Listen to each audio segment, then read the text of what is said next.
அனைவருக்கும் வணக்கம். இந்த பதிவில் நம்ம எதை பற்றி பார்க்க போகிறோம்னு தெரிஞ்சுக்கிறதுக்கு முன்னாடி மறக்காமல் நம்ம சேனலை சப்ஸ்கிரைப் பண்ணிக்கோங்க. பக்கத்தில் இருக்கிற பெல் பட்டனையும் கிளிக் பண்ணிவிட்டு ஆளுங்கிற ஆப்ஷன் கொடுத்துட்டிங்கன்னா நான் போடுற வீடியோக்கள் எல்லாமே மிஸ் ஆகாமல் நோட்டிஃபிகேஷனில் வந்துடும். இந்த பதிவு மிக மிக முக்கியமான பதிவு, அனைவரும் தெரிந்து கொள்ள வேண்டிய ஒரு பதிவு அப்படின்னே சொல்லலாங்க. எதை பற்றிய பதிவு அப்படின்னு பார்த்தீங்கன்னா, நாளைய நாள் ரொம்ப ரொம்ப சக்தி வாய்ந்த ஒரு நாளாகவே அமைஞ்சிருக்குதுங்க.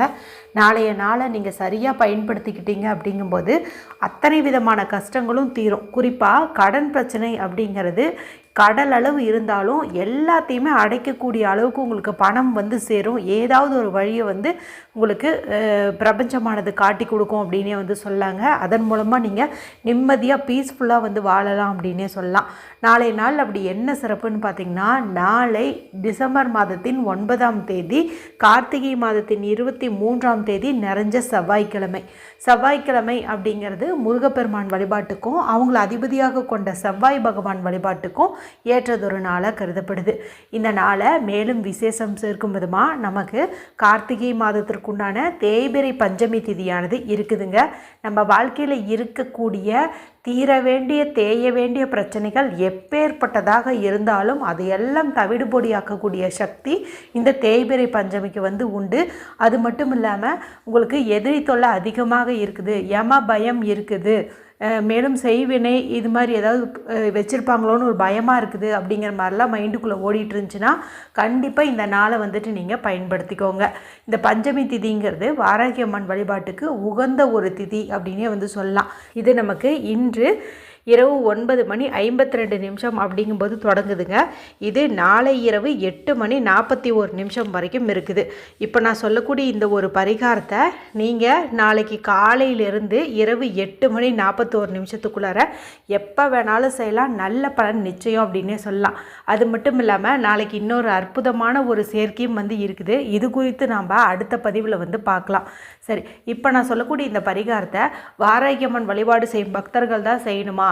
எங்களுக்கு அவங்க யாருன்னே தெரியாது, இது வரைக்கும் நாங்கள் அவங்கள வீட்டில் வழிபாடு செஞ்சதில்லை, மேலும் நாங்கள் வந்து பீரியட்ஸ் டைமில் இருக்கிறோம், பூஜை பரிகாரம் இதெல்லாம் வந்து செய்யலாமா அப்படிங்கிற மாதிரி கேட்டிங்க அப்படிங்கும்போது அதெல்லாம் ஒன்றுமே கிடையாது. நீங்கள் மனசுக்குள்ளே உங்களுக்கு விருப்பமான தெய்வத்தை நீங்கள் நினச்சிக்கிட்டு இந்த பரிகாரத்தை வந்து செய்யலாம். நீங்கள் வேற்று மதத்தை சார்ந்தவங்களாக இருந்தீங்கனாலும் உங்களுடைய தெய்வத்தை நினச்சிட்டு நீங்கள் இந்த பரிகாரத்தை செஞ்சீங்கன்னா போதும். வாராகி அம்மன் வழிபாடு செய்யும் பக்தர்கள் நாளைக்கு எப்படி வாராகி அம்மன் பூஜை வந்து செய்வீங்க, அந்த சமயத்தில் நீங்கள் அங்கேயே பூஜை ரீலியே உட்காந்து கூட நீங்கள் இதை செய்யலாம். அவங்கள கும்பிடும் பழக்கம் இல்லாதவங்க உங்களுக்கு எந்த தெய்வம் இஷ்டமோ அந்த தெய்வத்தை நீங்கள் மனசில் நினச்சிட்டு இந்த ஒரு பரிகாரத்தை வந்து செய்யலாம். பீரியட்ஸ் டைம்லேயும் செய்யலாம், பிறப்பிறப்பு திட்டு இருந்தாலும் செய்யலாம், அசைவம் சாப்பிட்ருந்தீங்க அப்படின்னாலும் தாராளமாக செய்யலாம். சரி, இதுக்கு தேவையான பொருள் என்ன, இது எப்படி செய்யணுங்க அதை பார்த்துடலாம். இதுக்கு நமக்கு காலியான ஒரு மண்ணகல் வந்து எடுத்துக்கோங்க. இதை நீங்கள் சுத்தம் பண்ணணும்னு அப்படின்ட்டுலாம் இல்லை, அதாவது மஞ்சள் குங்குமம்லாம் வைக்க தேவையில்லை. சும்மா லைட்டாக வந்து உள்ளே இருக்கிற அந்த ஆளுக்குதுன்னா அதை மட்டும் நீங்கள் வந்துட்டு க்ளீன் பண்ணி வச்சுருங்க. அடுத்து நமக்கு 5 கற்பூரவள்ளி இலை வந்து தேவைப்படுது.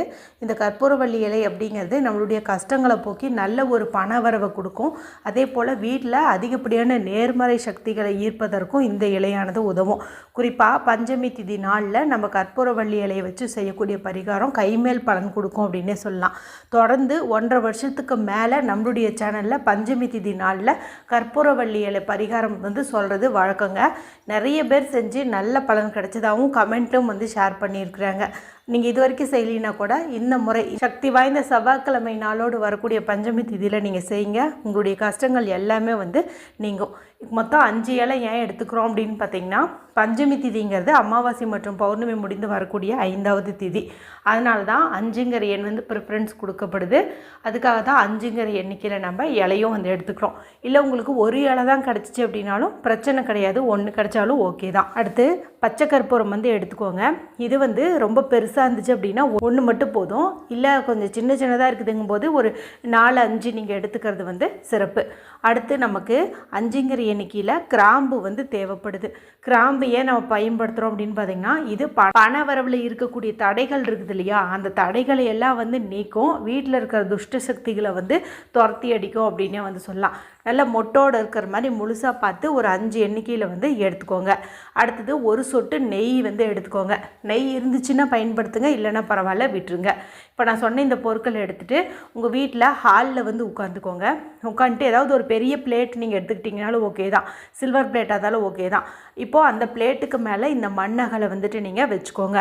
வச்சுட்டு இப்போது இந்த கற்பூரவள்ளி இலை சொன்னேன் இல்லையா, இதை ஒன்று மேலே ஒன்றா 5ஐயும் வந்துட்டு நீங்கள் வச்சுக்கோங்க. இப்போ என்ன பண்ணணும் அப்படின்னா, இதுக்கு மேலே அந்த கிராம்பு அப்படியே வந்து வச்சுருங்க. 5 கிராம்பையும் வச்சுட்டு இப்போ இதுக்கு மேலே நெய் வச்சுருக்கிறவங்க ஒரு 2-3 சொட்டு நெய் வந்து விடுங்க. அந்த கிராம்பு மேலே படுற மாதிரி நெய்யை வந்து விட்டுருங்க. அடுத்தது அந்த பச்சை கற்பூரம் இருக்குது இல்லையா, அதை வந்துட்டு நீங்கள் அப்படியே வச்சுருங்க. வச்சுட்டு இப்போ வந்து அதை ஏற்றி வைங்க. இப்படி பார்த்திங்கன்னா பச்சை கற்பூரம் எரியும் போதே நல்ல நறுமணம் வந்து வரும். கூடவே இந்த நெய்யில் நனைச்ச இந்த கிராம்பு, அது மட்டும் இல்லாமல் இந்த கற்பூரவள்ளியினுடைய அந்த இலையினுடைய வாசம், இது எல்லாமே பார்த்திங்கன்னா ரொம்ப ரொம்ப ப்ளசண்ட்டாக இருக்கும். நம்ம மனசுக்குள்ளே இருக்கிற அத்தனை விதமான கஷ்டங்களையும் நீக்கி நல்ல ஒரு மனசையே வந்து ஒரு லேசாக மாற்றிடும் அப்படின்னே வந்து சொல்லலாம். அது மட்டும் இல்லாமல் இதிலேருந்து வரக்கூடிய அந்த புகையை நம்ம நுகர்வதன் மூலமாக நம்ம உடம்புக்குள்ளே ஏதாவது இப்போது சளி தொந்தரவு இருக்குது, லங்ஸில் நுரையீரலில் ஏதாவது ப்ராப்ளம் இருக்குது அப்படிங்கும்போது அது எல்லாமே வந்து நீங்கும் அப்படின்னு சொல்லலாம். ஏன்னா கற்பூரவள்ளி இலை பொறுத்த வரைக்கும் மகத்துவத்துக்கும் உதவும், மருத்துவத்துக்கும் வந்து உதவும். நீங்கள் இதை சயின்டிஃபிக் படின்னு எடுத்துக்கிட்டும் இந்த பரிகாரத்தை செய்வதன் மூலமாக உங்களுக்கு ஏதாவது ஒரு பிரச்சனை உடம்புல இருக்குதுங்கும்போது அந்த பிரச்சனைகள் வந்து நீங்கும். மைண்டு வந்து நல்லா கிளியர் ஆகும் அப்படின்னே வந்து சொல்லலாம். இதன் மூலமாகவும் நீங்கள் போகின்ற பாதையை வந்துட்டு உங்களால் சீர்படுத்திக்க முடியும், கோலை வந்து அச்சீவ் பண்ண முடியும் அப்படின்னு சொல்லலாம். இப்போ இந்த மாதிரி வந்து இது எரியும் போது நீங்கள் பக்கத்துலேயே உட்காந்து வந்து பார்க்கலாம். உங்கள் வீட்டில் இருக்கிற கணவர், குழந்தைங்க எல்லாரையுமே ரவுண்டாக நீங்கள் உட்கார வச்சு எல்லாரையுமே இந்த புகையை வந்து நுகர சொல்லலாம். அப்படி இல்லைன்னா இன்னொரு ஆப்ஷன் இருக்குது. இப்போ நம்ம ஒரு பிளேட்டில் தானே இதெல்லாம் வச்சுருக்கோம். அப்போ நம்ம என்ன பண்ணணும் அப்படின்னா, இது எடுத்துகிட்டு போயிட்டு நம்மளுடைய வீட்டில் எத்தனை ரூம் இருக்குதோ அத்தனை வீட்லேயும் வந்துட்டு நம்ம இதை காட்டலாம். முதல்லையே நீங்கள் ஜன்னலெல்லாம் வந்து சாத்திக்கோங்க, கதவெல்லாம் வந்து சாத்திக்கோங்க. இப்போ எல்லா ரூம்லேயுமே போயிட்டு இதை நீங்கள் அப்படியே காட்டிட்டு வாங்க. இதன் மூலமாக அந்த ரூம் முழுவதுமே பார்த்திங்கன்னா இதனுடைய அற்புதமான நறுமணம் வந்து பரவி இருக்கும். இப்போ நம்ம கணவர் குழந்தைங்களாம் வீட்டுக்கு வந்துட்டாங்க அப்படிங்கும்போது அவங்க எந்த ரூமுக்கு போனாலும் அதனுடைய எனர்ஜி அவங்களாலேயும் வந்து அட்ராக்ட் பண்ண முடியும். இது வந்து அப்படியே வந்து எரியிட்டுங்க. இப்போ இது எரிஞ்சு முடிச்சதுக்கப்புறமா இது நீங்கள் டிஸ்போஸ் பண்ண வேண்டாம். ஒரு நைட்டு முழுவதுமே நீங்கள் அதை அப்படியே உங்களுடைய வீட்டில் ஹாலில் கொண்டு வந்து வச்சுருங்க. ஏன்னா இது வாசம் பார்த்திங்கன்னா அந்த ஓவர் நைட்டு முழுவதுமே வந்துட்டு இருக்கும். அதனால் இது அப்படியே வந்து வச்சுக்கோங்க, அப்படியே இருக்கட்டும். குறிப்பாக பெட்ரூமில் கூட நீங்கள் வச்சுக்கிறதுனாலும் தாராளமாக வந்து வச்சுக்கலாம். இப்போ அடுத்த நாள் காலையில் இந்த இலைகளையும் அந்த காஞ்சி போய் எரிஞ்சு போய் இருக்கும் இல்லையா கிராம்பு, அதையும் வந்துட்டு நீங்கள் கால்படாத இடத்துல தூக்கி போட்டலாம். அந்த விளக்கு நீங்கள் கழுவிட்டு வேறு ஏதாவது பரிகாரங்கள் செய்யறதுக்கு பயன்படுத்திக்கலாம். தீபம் ஏற்றுவதற்கு வேண்டாம், மற்ற பரிகாரங்கள் செய்யறதுக்கு நீங்கள் பயன்படுத்திக்கலாம். மொத்தத்தில் இதை நீங்கள் ஹாலில் வச்சு உங்கள் குடும்ப உறுப்பினர்கள் எல்லாம் ரவுண்டாக உட்காந்து இதை சுவாசிச்சிங்கனாலும் சரி, இல்லை இது ஒரு பிளேட்டில் வச்சுட்டு எல்லா ரூமுக்கும் போய் காட்டிட்டு வந்தீங்கனாலும் சரி, கண்டிப்பாக உங்களுடைய வீட்டில் இருக்கிற அத்தனை விதமான துஷ்ட சக்திகளும் நீங்கி அதிகப்படியான நேர்மறை ஆற்றல்கள் வந்து அதிகரிக்கும். நல்ல ஒரு மன மாற்றம் ஏற்படும், நம்பிக்கை பிறக்கும். கண்டிப்பாக செல்வ செழிப்புக்கு எந்த ஒரு குறையும் ஏற்படாது. ஏதாவது ஒரு வகையிலேருந்து பணவரவு அப்படிங்கிறது வரும். உங்களுடைய கடன் பிரச்சனையும் தீரும். எல்லாருமே செவ்வாய்க்கிழமையோடு சேர்ந்து வரக்கூடிய இந்த பஞ்சமி நாளை தவற விட்டுறாதீங்க. வீடியோ பிடிச்சிருந்த மற்றவங்களோடையும் ஷேர் பண்ணுங்கள், லைக் பண்ணுங்கள். மற்றும் ஒரு பயனுள்ள பதிவில் உங்களை சந்திக்கிறேன். நன்றி, வணக்கம்.